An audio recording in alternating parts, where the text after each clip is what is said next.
Muito bem, chegamos ao final desse nosso trajeto sobre as parábolas de Lucas 15. Deixa eu te contar até onde a gente chegou, né? Primeiro nós vimos na aula 1 a parte mais importante da parábola, que é o contexto. E o contexto nos apresentou um grande problema. Jesus precisa explicar-se para fariseus e escribas porque ele está comendo com pecadores, né? No caso aqui, pecadores e publicanos. Essa foi a aula 1. Na aula 2, nós vimos a introdução da explicação do porquê Jesus está comendo com essas pessoas. Ele conta a história de uma ovelha.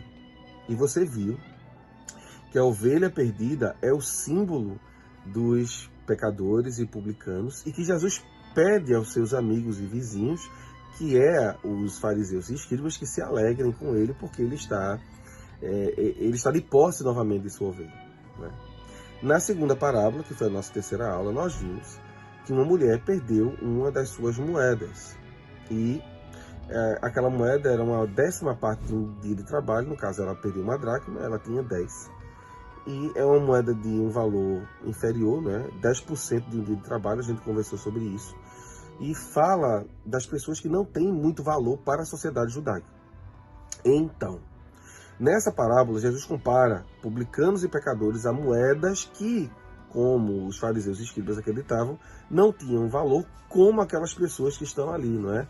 Como os publicanos e pecadores, para os fariseus não tinham valor. E Jesus diz que ele, ao encontrar aquela moeda, né, nós vimos o simbolismo, né? A mulher simboliza o Senhor e as amigas e vizinhas simbolizam os fariseus e escribas, que são convidados a participar de uma festa porque a dona de casa encontrou uma moeda. Eu sei que não faz muito sentido, mas a primeira parábola e a segunda, no nosso contexto oriental, é claro, a primeira e a segunda parábola, elas querem falar o seguinte: vocês não valorizam, eu valorizo.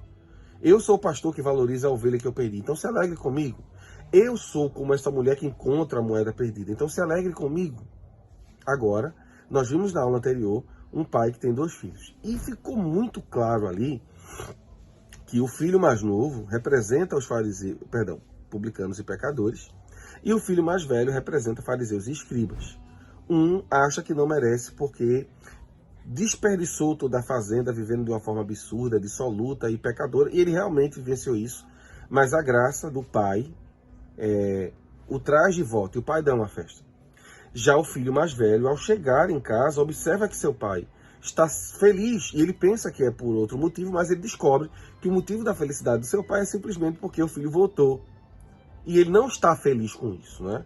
Eu cheguei a dizer que ele até revela-se, né? Ele demonstra o seu caráter ao dizer ao pai que ele trabalha para ele como um escravo. Então, nós temos aqui agora a área da aplicação.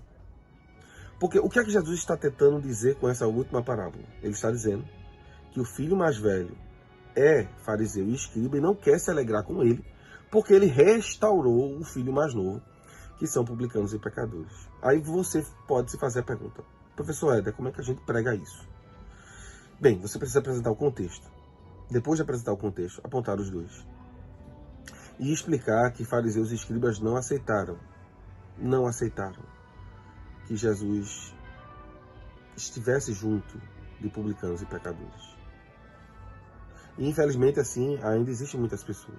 Elas acham que elas são dignas de estar perto de Jesus, quando na realidade todos nós estamos debaixo da graça. Mas publicanos e pecadores, mesmo sendo pessoas de uma índole dúbia, com grandes problemas, com cargas espirituais, morais e emocionais, essas pessoas entenderam a necessidade da graça e elas abraçaram o Senhor. E o Senhor está pronto a fazer uma festa.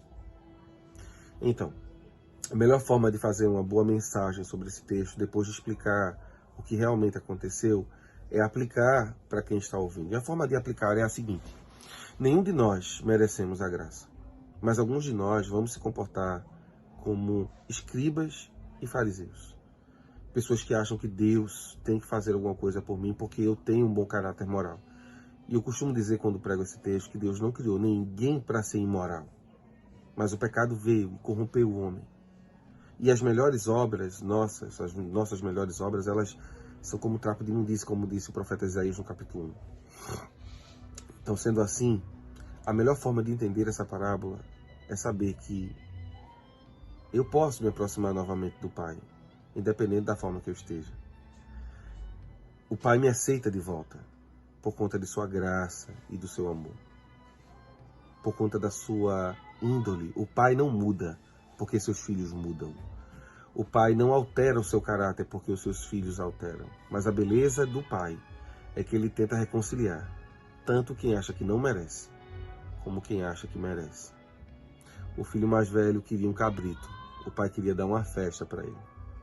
E eu queria muito que essa mensagem chegasse ao seu coração de uma maneira que você pudesse compreender que o Evangelho ele é para pessoas que carecem do cuidado de Deus como uma ovelha que precisa ser buscada.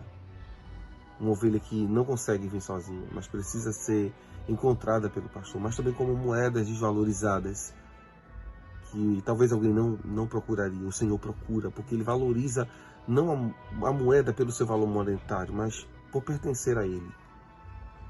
E como um pai que tem 2 filhos, que querem tudo, menos o pai. Se você prestou atenção, o filho mais velho quer o que o pai tem. O filho mais novo quer o que está fora. E a pergunta é, o que é que o pai quer? O pai quer os 2. E é sobre isso a parábola. Lucas 15 é sobre um pai que está em busca dos seus filhos. É sobre um pastor que está em busca das suas ovelhas perdidas. É sobre uma mulher que, mesmo com moedas desvalorizadas, se esforça ao máximo para encontrá-las. Esse é o reino de Deus. Essa é a beleza da graça. É o beijo da graça. É como a graça se comporta diante de quem não merece e quem acha que merece, mas também não merece. E eu espero que você, como eu, tenha entendido que o amor de Deus não é sobre o que nós fazemos, mas sobre o que Ele já fez. Tá bom? Foi muito bom esses dias estar refletindo com vocês sobre esse tema tão maravilhoso. E eu espero que essa mensagem encontre guarida no seu coração. Se você está afastado, desviado do caminho do Senhor, talvez como uma ovelha, ou como uma moeda, ou como um desses filhos, aproveite esse momento para render-se novamente a Cristo. Eu queria também, meu irmão, que se você puder enviar isso para alguém que talvez esteja afastado dos caminhos do Senhor, esteja triste, caminha essa mensagem para ele, para que ele lembre que o Pai o ama. O Pai não vai deixar de ser quem é por conta do que o filho se tornou. O pastor sempre estará em busca das ovelhas. Que Deus abençoe você, que Deus abençoe sua família, que Deus abençoe a sua vida e que você seja mais um daqueles que carecem da graça. Lembre-se, aonde abundou o pecado, superabundou a graça. O Pai continua chamando seus filhos. Essa é a mensagem de Lucas 15. Deus abençoe você.